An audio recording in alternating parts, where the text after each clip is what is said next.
ladies and gentlemen. The story you are about to hear is true. Dragnet.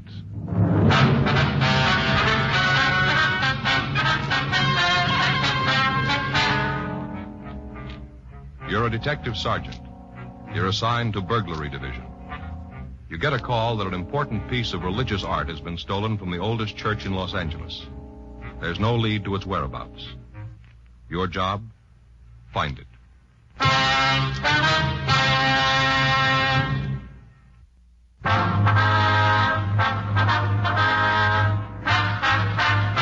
Dragnet, the documented drama of an actual crime. For the next 30 minutes, in cooperation with the Los Angeles Police Department, you will travel step by step on the side of the law through an actual case from official police files. From beginning to end, from crime to punishment, Dragnet is the story of your police force in action. It was Wednesday, December 24th. It was cold in Los Angeles. We were working the day watch out of burglary division. My partner's Frank Smith. The boss is Captain Bernard. My name's Friday. I'd gone across the street to buy stamps for some Christmas cards I was sending out. It was 9:15 a.m. when I got back to room 45. Burglary. I sat down at a table in the squad room and I started to address the cards when Frank walked in carrying a stack of Christmas boxes.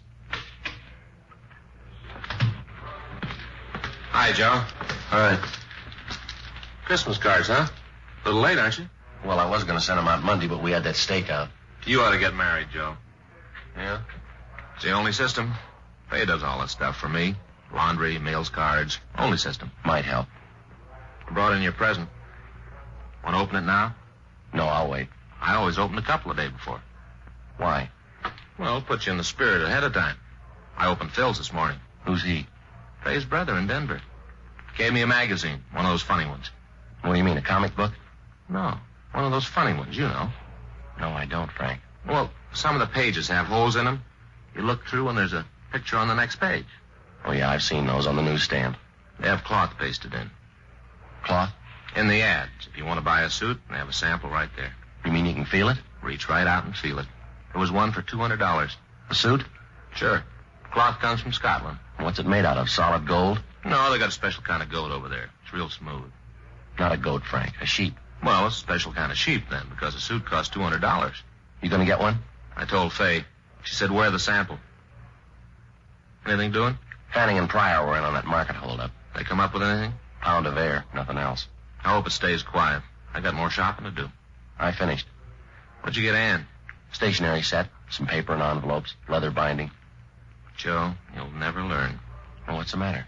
No woman wants a stationery set. Get her something personal. Well, it's got her initials on it. No. You want something more sentimental, romantic. What'd you get Faye? It's different in her case. What'd you get Faye? Sewing machine. That's romantic. Well, it isn't a way. Why didn't you buy her a catcher's mitt? Burglary Friday. Yes, that's right. You have the right department. All right, Father, we'll be right down. No, you can tell us about it there. Goodbye. The Old Mission Church, they've had a theft. Collection money? Statue of the child Jesus. Frank and I checked out of the office and rode over to the church at the corner of Sunset Boulevard and Main. The Old Mission Plaza Church, founded 1781, the year Los Angeles became a pueblo. The outside was typical early Spanish design, complete with mission arches. It was made of adobe and painted white. They called it the Queen of the Angels. The Padres from down in Mexico built it. The devout Mexicans in town still attended services there. 10:05 a.m. Frank and I crossed through the courtyard. It used to be the old stable, but the Spanish priest changed all that when it became a mission. Stonemasons paved the stable floor and made it a courtyard. They planted grapevines, trees, and flowers. A young priest crossed the courtyard to meet us. He'd been sitting on a stone bench reading his morning prayers, as priests had done here for 172 years. We asked for Father Xavier Rojas, who communicated with us. We were told he was inside. We entered a side door. The church seemed to glow with the hundreds of votive candles flickering on both sides of the altar and at the shrines throughout the church. It was empty except for a few people praying. Surrounding the main altar were several old oil paintings in gold frames. The air was heavy with the scent of Advent flowers. We found Father Rojas up near the sanctuary, looking at the nativity scene. He told us about the crib. It was a $70 duplication of the scene at Bethlehem. The parishioners had taken up a collection for it 31 years ago. It was put up every year on December 22nd and taken down after the holy season. It was beautiful, except that one of the shepherds had lost an arm, the sheep was old and cracked, and the infant Jesus was missing. Father Rojas led us back into the sacristy. I'm sorry to bother you, man. It's all right, Father.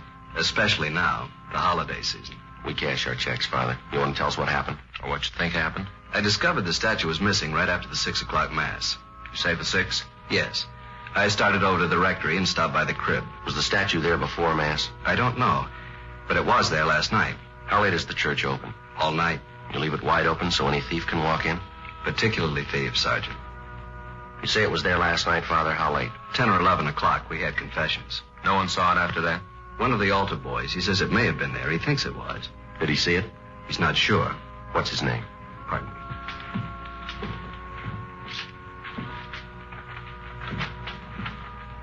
Here's the schedule. You'll find the names for every Mass there. Was there a big crowd at the 6 o'clock Mass, Father? Not too many. 7's the big one. People on their way to work. Did anyone stay after Mass, did you notice? Not especially. I came back here, took off the vestments. I suppose it was 10 or 15 minutes before I went back in the church. It was empty then? No, people were coming in for the 7 o'clock. Are these the altar boys, James Cornine and Joseph Heffernan? That's right. Joe's the one who mentioned it might have been there. Did you check with the other priests, Father? Before I called you. None of them knows anything about it. Just for a check on the pawn shops, how much is the statue worth? In money? Well, that's the point in pawn shops, Father. Only a few dollars. We could get a new one, but it wouldn't be the same. We've had children in the parish. They've grown up and married. It's the only Jesus they know. We understand. And we've had children who died. It was the only Jesus they knew. So many of the people who come here are simple people. They wouldn't understand, Sergeant. It would be like changing the evening star. We'll do our best, Father. That's why it would mean so much to have it back for the first Mass on Christmas. It's not very long, Father. Less than 24 hours. If anything turns up here, you know where to get in touch with us. Yes. It's sad, isn't it? How's that? In so short a time, men learn to steal. Yes, but consider us, Father. Us? If some of them didn't, you and I'd be out of work. 10:50 a.m. We notified pawn shop detail. Frank and I checked out the 2 altar boys. The first one, James Cornine, said he knew nothing about the missing statue.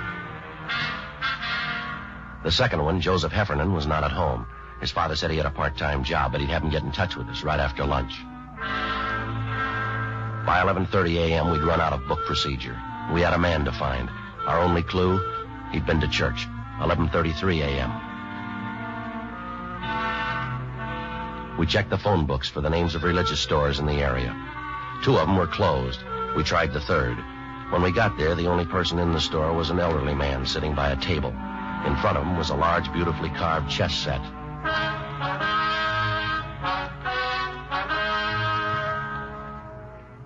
We're police officers. My name's Friday. This is my partner, Frank Smith. Great to see you. Caught me in the middle of a big chess match. Where's your partner? Up in San Jose. We've been playing for years. Same match? No, just 2 or 3 months on this one. What I meant was we've been playing different matches for years. I see. You know, we do it through the mail. I send him a move, he sends me one. Must keep you on your toes. Except during the holidays, the mail gets all fiddled up. That's no good. Guess not. Slows things down, that's no good. I like to catch him off guard. You Mr. Flavin? How'd you know? We never met. Your name's on the window out front. Mr. Flavin, we checked the other 2 religious stores in this neighborhood. They're closed. This is the best one anyway. 50% European items. We're checking the stores around the Mission Church. For what? Statue of the Child Jesus. Do you have one we could look at? Sure.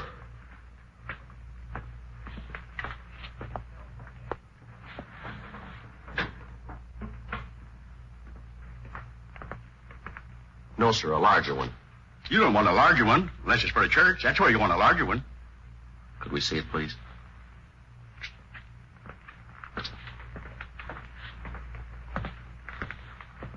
It's not my due to butt in. But unless you live in a big place, this will make your living room all the kilter. Yes, sir. Do most of the people who go to the Mission Church trade here? Good many of them, especially the kids. Why kids? More religious. Check on yourself. See if kids aren't more religious than you. Might be so. That's what's wrong with the world. Oh, I don't mean you're wrong with it. Everybody. Yes, sir. What if we could stick to the point, Mr. Flavin? Sure. A lot of people from the Mission Church come in here. Do people ever come in and sell back a religious article? Like a prayer book or rosaries? Yes, sir. Second-hand, you mean? Yes, sir. Not since I've ever been around. It's silly. Why? People don't have religious articles so they can get rid of them. They have them so they can have them. But if a man had a statue and wanted to sell it, he'd come to a place like this. Sure, but he wouldn't want to sell it. He would if it was stolen. No, sir. If a man was to steal a statue, he'd be crazy or something like that. The only place he'd want to go is where crazy people are. You may be right, Mr. Flavin. I don't know what you fellas are looking for, but if it's somebody who stole a statue, he's crazy and you won't find him. You won't find him as long as you live, or in a million years. That should cover it. We checked religious stores out as far as Van Ness. We asked the same questions. The owners gave us the same answers, but none of them were as encouraging as Mr. Flavin. Frank and I had lunch and reported back to the office. It was 1:30 p.m. when we started into the squad room. The captain was just coming out. I just checked for you in the lunchroom. And we've been down on that theft at the mission. May get some action on the Patterson case. They locate him? I think he's on the bus from Sacramento. Well, that means the Bakersfield police. We'll wait and see.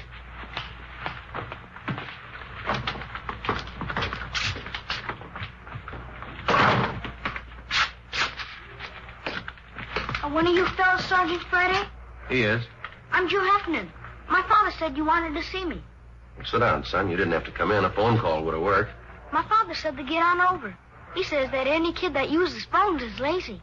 We want to ask you about this morning. You serve 6 o'clock mass? Yes, sir. I'm senior boy. So I get the 6th. You're a senior and you take the early trick? Yes, sir. That way, if you receive communion, you get to have breakfast sooner.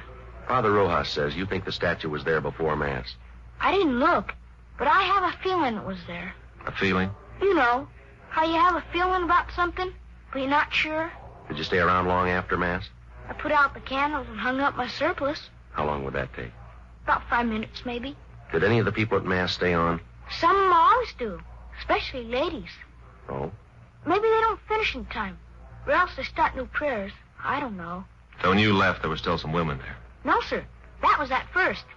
After I went back to the sacristy, there was only this one man. What man? He comes at 6 o'clock all the time. Do you know his name? No, sir. But he works down in Olive, paint shop, where they paint signs. Could you describe him? Sort of medium. Wearing a suit that didn't match. Didn't match? Different pants than coat. How about his age? Oh, he's pretty old. Take a guess. About 40, maybe. There's nothing particular about him. Then why'd you notice him? I've seen him before. And the bundle, I guess. The bundle? Out in front. I saw him when he was coming out. He had this bundle, and he almost dropped it. How large a bundle? It's hard to say. Come on, son. Was it large or small, the size of the statue? About that big. Yes, sir.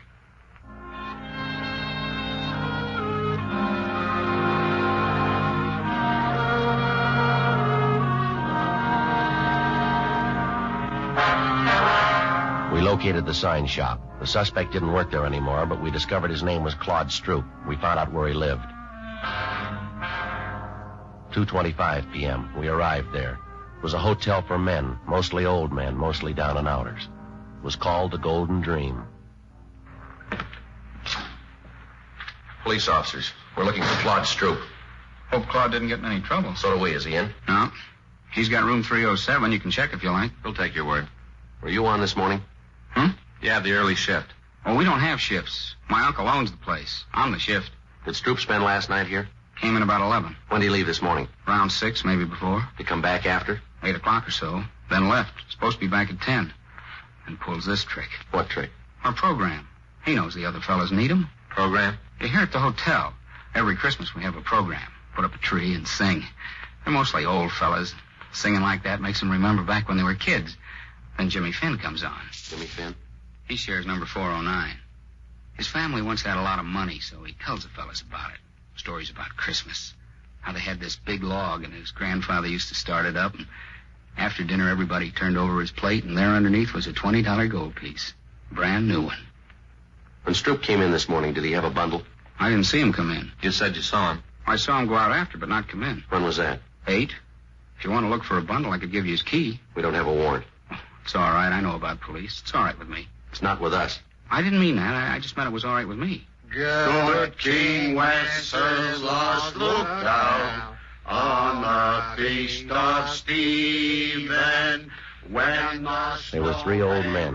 We couldn't tell how much better they would have been with Stroop singing the 4th part, but somehow you didn't care. This was Christmas at the Golden Dream, and it sounded fine. loss was cruel. When the poor man came in sight, gathering winter fuel. This is the last rehearsal. I got most of the songs down pat. Sounds pretty good. That's why it's a shame Claude isn't here.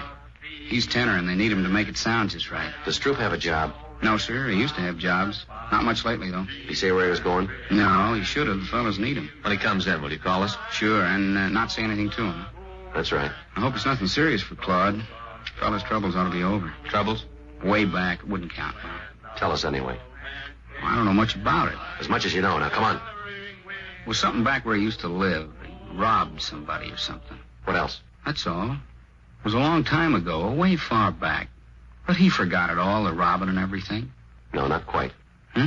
He remembered it this morning. God rest ye merry gentlemen, let nothing you dismay. For Jesus Christ our Savior was born upon this day to save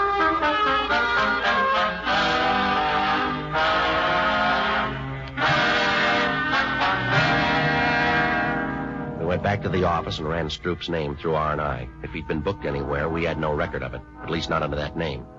4:15 p.m. Pawn shop detail reported back. No object resembling the statue of the child Jesus had been turned in. 4:18 p.m. I hung up the phone.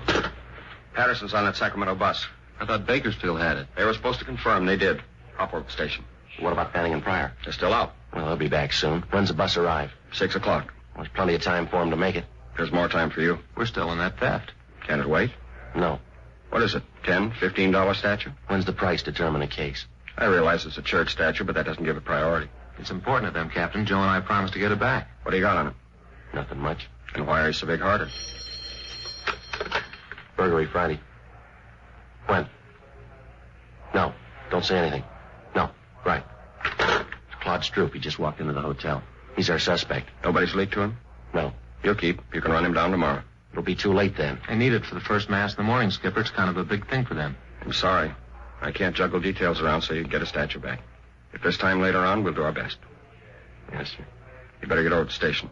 Yes, sir. Will you call Father Rojas over at the mission? Why? Tell him we're too busy to work on that statue. But we'll do it later. Tomorrow or when we get a chance. Why can't you call him? Well, we better get over to the station. If Patterson's on that bus, we don't want to miss him. All right, I'll call him. Friday. Yeah.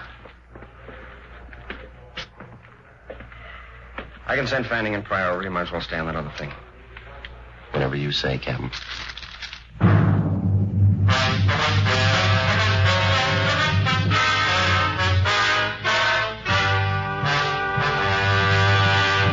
You are listening to Dragnet, the authentic story of your police force in action.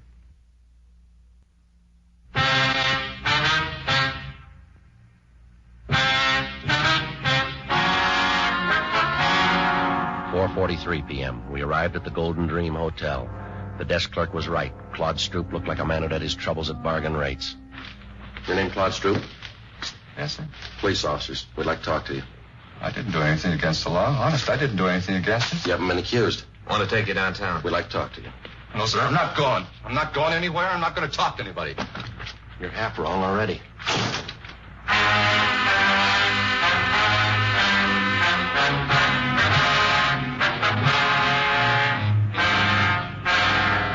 .15 p.m. We returned Stroop for interrogation. He kept his word.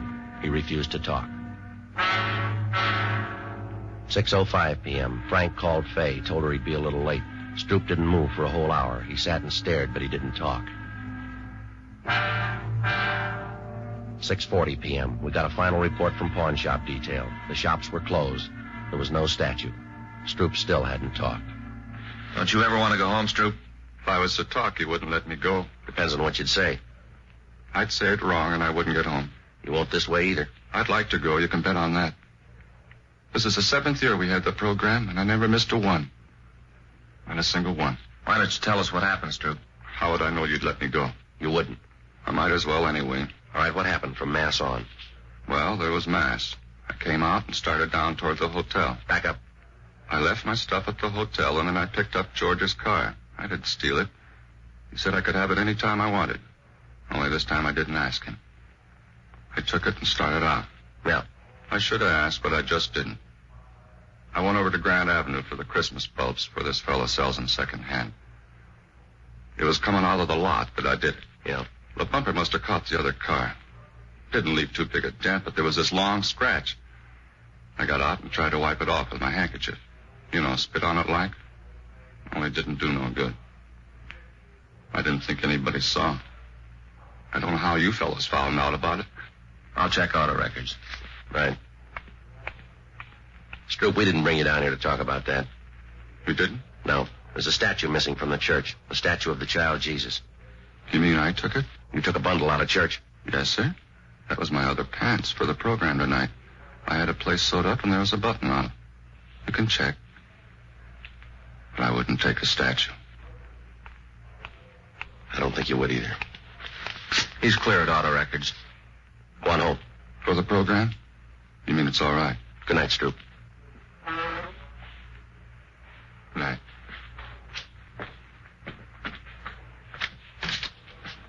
Merry Christmas.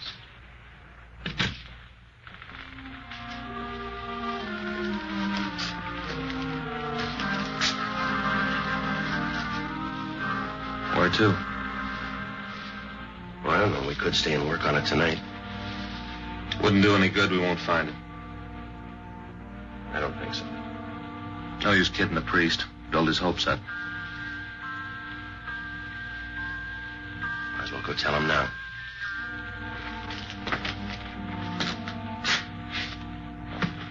Merry Christmas.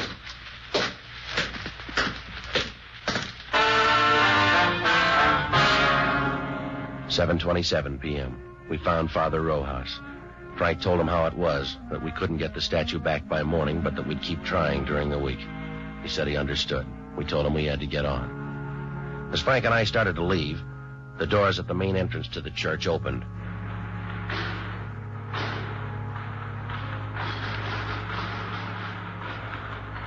It was a good 200 feet away. It was hard to be sure, but it looked like a small boy drawing a bright red wagon behind him.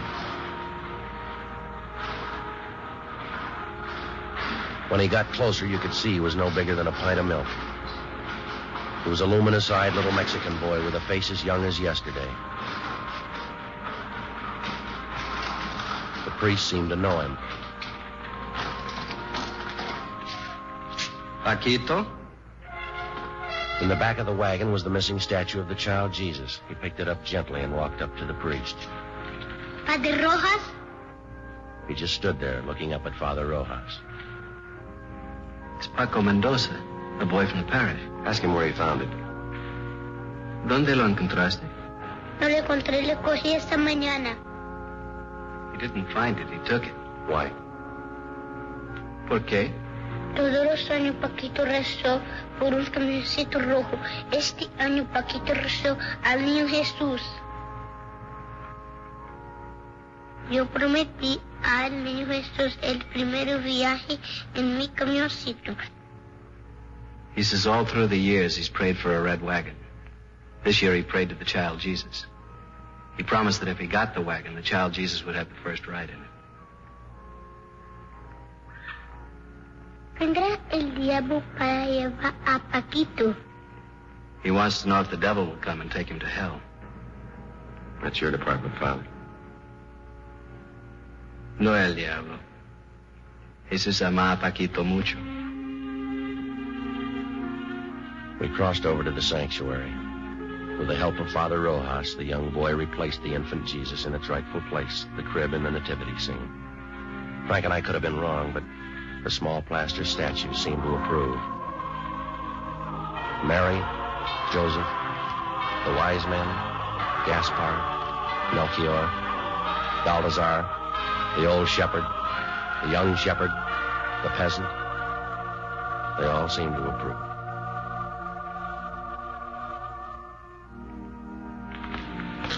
Vuelve a tu casa, Paquito. The priest told the boy to go home. He took hold of his wagon, started the long walk out of the church.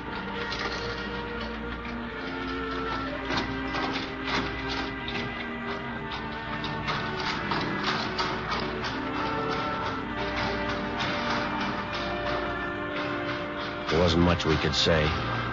There wasn't much to say. We just stood there and watched him go. Halfway up, he turned to look back. And he went on out.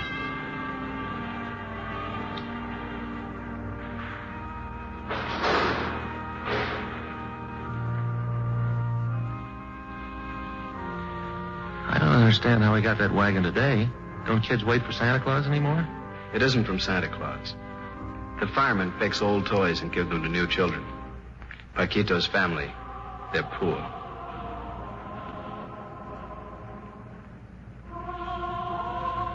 Are they, Father?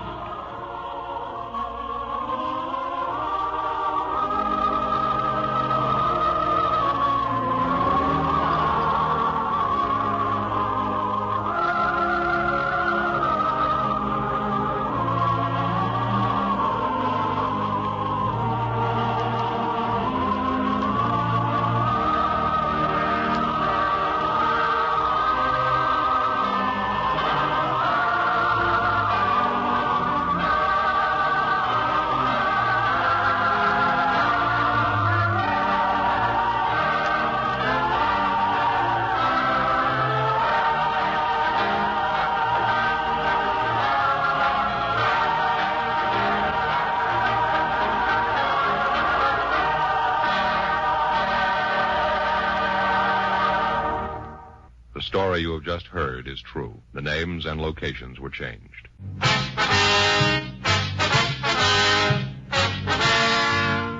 You have just heard Dragnet, a series of authentic cases from official files. Technical advice comes from the Office of Chief of Police W.H. Parker, Los Angeles Police Department.